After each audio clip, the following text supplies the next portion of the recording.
What's up, y'all? It's Nifty Q. That's Gifted. We're here with the last daily rehash of the week. It is Friday, November 3rd. Gif, I'm ready to unplug for the weekend, man. Unplug from the metaverse and go touch some grass. Let's get it, man.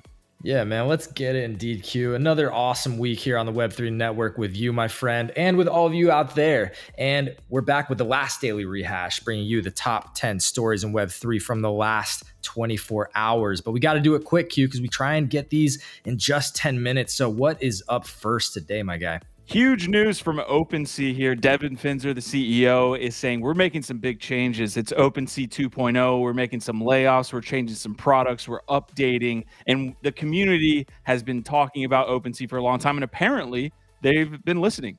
You can see here. But we've also heard your feedback loud and clear. At times, OpenSea feels like a follower, not a leader. And that's not who we want to be. Yeah, it's big news. OpenSea 2.0, what does that mean exactly? We can only speculate. Will there ever be a token involved? Who knows? I assume that they are feeling a lot of pressure because there's more market caps coming for the crown, the throne, right? They're coming after them. And I assume that they feel that pressure. They know that they've got to change some things or they're going to lose a lot of that first mover advantage. So yeah, we'll be following more updates. They are moving quickly to provide a lot of updates though. 100%. Look at this volume chart. I mean, Blur's taking up almost 80% of that. They got to make a change.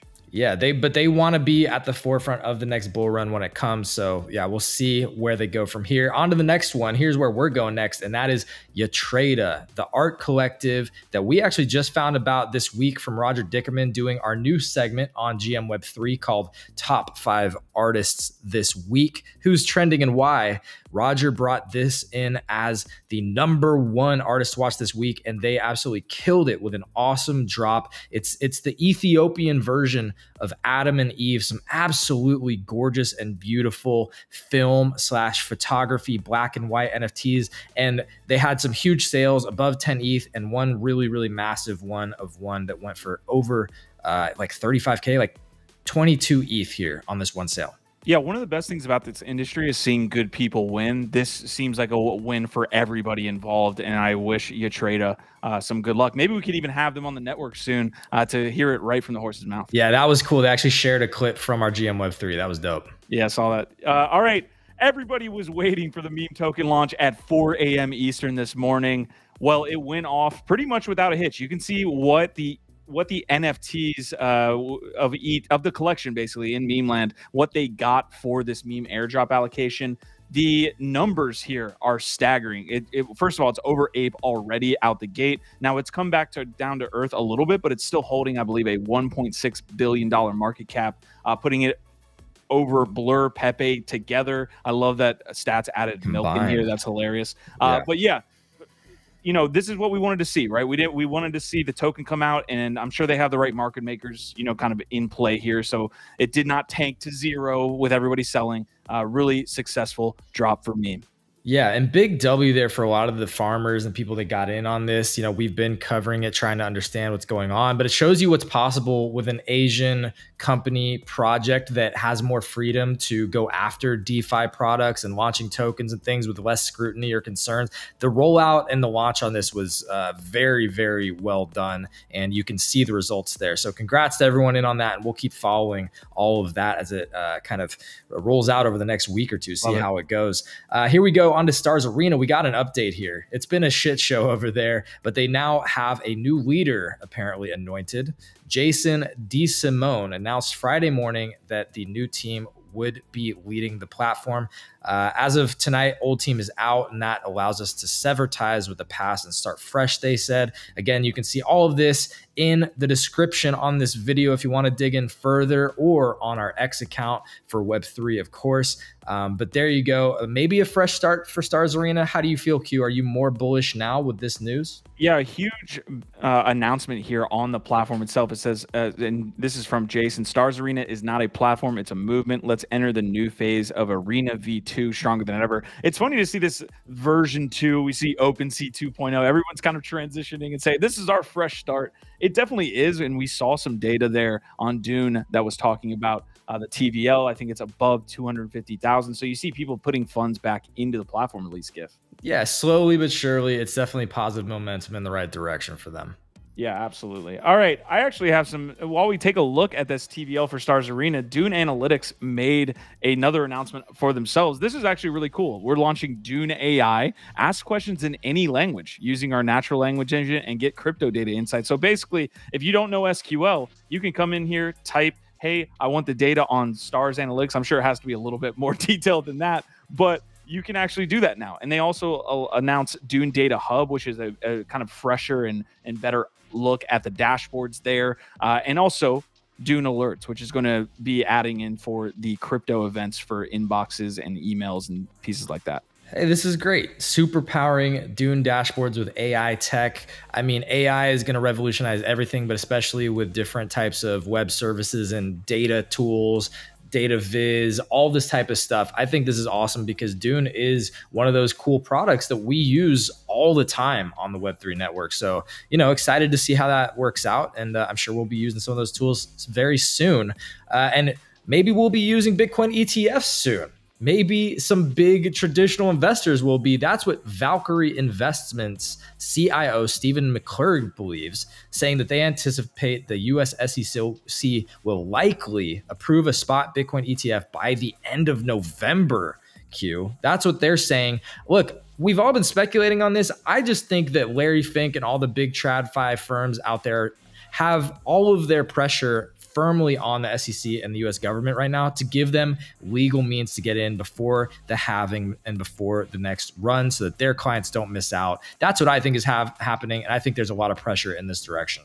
Yeah, you're waiting for your BAPE NFT. So me and Gifted have an ongoing bet here that the ETF will or will not be approved here before February 2024. So we shall see on that front. Yeah, the ETF news is always very interesting. All right, one piece of news that wasn't in our dashboard was that Coinbase actually had some awesome quarterly returns there. Other than I think the volume came in under prediction, but also PayPal had to announce its quarterly returns, and in it they also said, hey, look, you know, the company was actually subpoenaed by the SEC to request documentation on PiUSD, their stablecoin. So the SEC continuously getting their hands dirty here within the crypto ecosystem. This is nothing new, but I don't think many people knew that about PiUSD and PayPal until these quarterly earnings came out. Yeah, very interesting. Again, I don't know what to say about it right now other than the SEC is not going to go away quietly into the dark. They are going to be watching everything that's happening as crypto starts to take a bigger spotlight on, you know, in the traditional finance markets and stable coins, all this stuff, right? They're trying to maintain as much control as they can. So yeah, it's going to be an interesting 2024 on the financial, you know, regulatory front. And also for sports NFTs. How do you like my segues today, Q? Fantastic. Killing it. But who is going to be the top dog in the sports NFT collectibles marketplaces? We've been covering So Rare. They recently, you know, had the NBA actually tweeting out and sharing about their partnership and their big tournament. And now you've got a rebuttal. You've got NBA Top Shot coming back saying the rookie debut headliner packs are including moments from, you guessed it, Victor Wembanyama, almost a direct response to the big sale there of his one-of-one card that we were covering yesterday.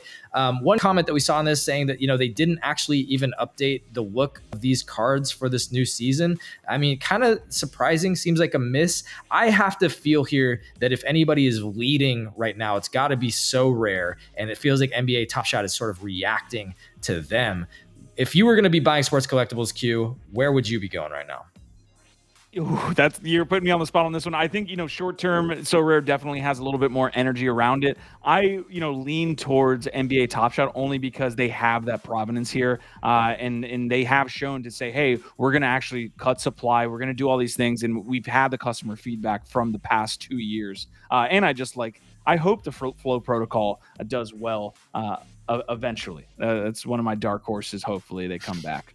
All right, we've got a big drop here on the merch front. BAPE, BAYC, coming to you here at 9 p.m. Eastern today. This also falls in line with the ApeCoin Hong Kong Fest merch, which went live last night. Little controversy, right? And you can see Tenacious here saying every Ape merch drop is a shit show, mostly because demand is insane. There's definitely room for improvement, but the demand cannot be overstated. Now, yeah, you know, real quick, there were issues accessing some of the merch. There was website issues, connection issues, all this stuff. So people were in a hubbub. You saw a lot of Yuga FUD across your timeline. Marty McFly loved that. But the team did say it had more to do with a Cloudflare situation as opposed to anything with BAYC. And I mean, look, it's because the demand is so heckin' high around these drops. Like, who else? There's very few companies, you know, maybe some like the Nikes, or there's a few other Adidas, some of these big merch drops that get this kind of attention, but consistently Bored Apes has the demand, which is what most projects lack. That's what they lack. So if they can figure out how to smooth out some of the technical details of these drops, yeah, it could be huge for them. So, you know, I'm still very bullish, and the merch is actually looking pretty cool. So I'm sure it's going to do well. And you know, who's not doing well? Man, these segues are on point. SBF. SBF is not feeling so good today. Maximum sentence on his conviction of over 100 years. He was found guilty on all 7 counts.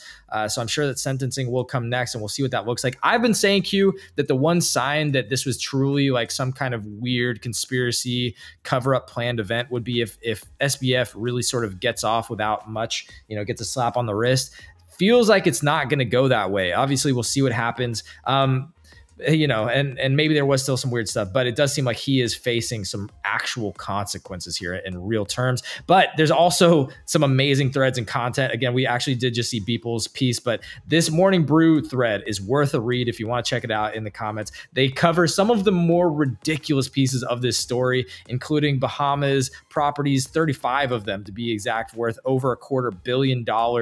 Luxury hotels, shack commercials. This is my favorite though in the group.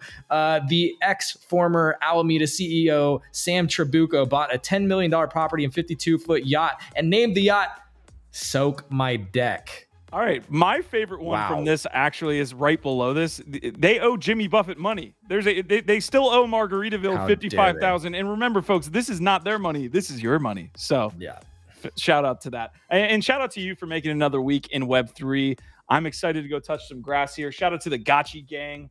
Just fantastic. You know, we've said it ad nauseum. The network is growing at a really lightning pace, and that's because you guys are supporting us. Thank you. Heck yeah. Our vibe, our tribe.